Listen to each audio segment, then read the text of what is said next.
ঢাকা সহ ৫ অঞ্চলের মধ্য দিয়ে ৬০ কিলোমিটার বেগে ঝড় বয়ে যেতে পারে বলে জানিয়েছে আবহাওয়া অধিদপ্তর।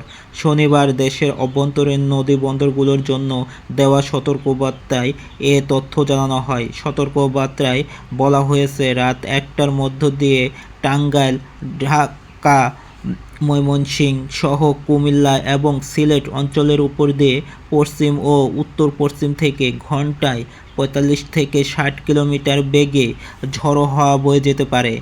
এই সময় বৃষ্টি ও বজ্রসহ বৃষ্টি হওয়ার সম্ভাবনা বা আশঙ্কা রয়েছে।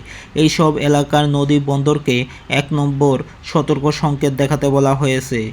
এই দিকে শনিবার সকাল ৯টা থেকে ২৪ ঘণ্টা রংপুর, ময়মনসিংহ, চট্টগ্রাম ও সিলেট বিভাগে ২ বা ১ জায়গায় অস্থায়ীভাবে দমকা হাওয়া ও বিদ্যুৎ চমকানো সহ বৃষ্টি বা বজ্রসহ বৃষ্টি হতে পারে।